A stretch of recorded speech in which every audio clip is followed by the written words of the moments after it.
We're living in an age where AI is literally changing everything. So the big question is a university degree still worth it? Is it that golden ticket to a good life, or just a really expensive piece of paper?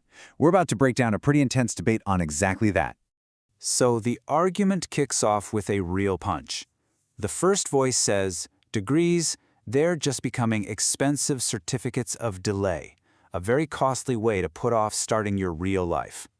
But the response is immediate. Calling it a delay? That's just lazy thinking.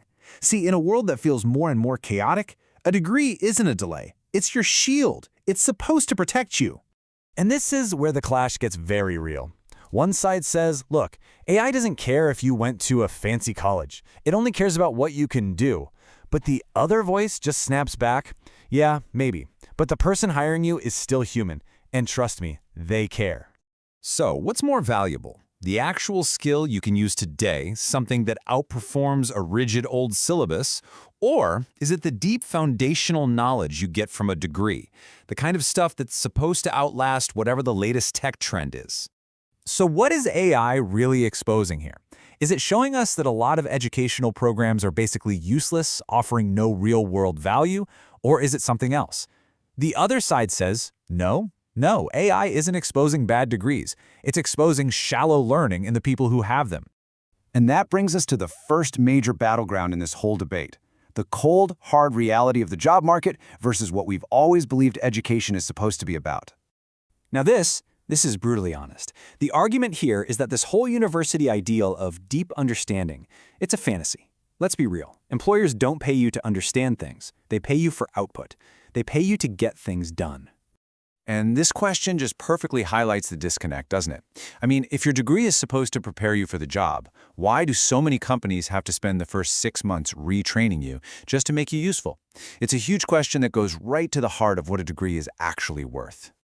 Okay, let's move on to the next part of this fight. This is where we dig into why we chase these degrees. It's all about emotion and money. It's comfort versus consequences.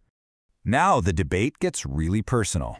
That feeling of comfort a degree gives you, is it real safety or is it just an illusion? One voice claims that comfort is essential. It stops you from making reckless choices. But the other side says it's a fantasy that keeps you from taking the risks you need to take. And you can feel the tension building here. Is a degree a tool you use to manage your future, a way to reduce all that uncertainty? Or is it just a very expensive way to avoid facing reality? Because avoiding risk isn't free. Sooner or later, everyone pays the price. Okay, so that leads us to a massive question of responsibility. When things go wrong, who's to blame? Is it the institution or is it the individual? Is it the system or is it you? So, one perspective comes in with a pretty tough claim. The problem isn't the degree itself, it's lazy, unmotivated students who don't know how to get value out of it. But the counter-argument fires right back. That's just a convenient excuse to protect outdated institutions by blaming the very people they're supposed to be helping. So let's break it down. When you see a graduate who's complacent, is that a predictable result of a system that just rewards ticking boxes instead of building real skills? Or is it simpler than that? Is it just a personal failure of drive and ambition? This is really the core of the whole accountability argument. And right here, the debate takes a fascinating turn. The person defending degrees actually admits something huge. They say, okay, I'll admit it, degrees are losing their signaling power. That one admission changes the entire dynamic. So if they're weaker filters, why do they still exist? This slide lays out the new, kind of cynical logic. Think about it. Getting rid of degrees entirely would create absolute chaos for recruiters. They'd be overwhelmed. So maybe their purpose isn't about guaranteeing quality anymore. Maybe it's just about coordination, a simple way to manage the hiring process when you're dealing with thousands of applicants.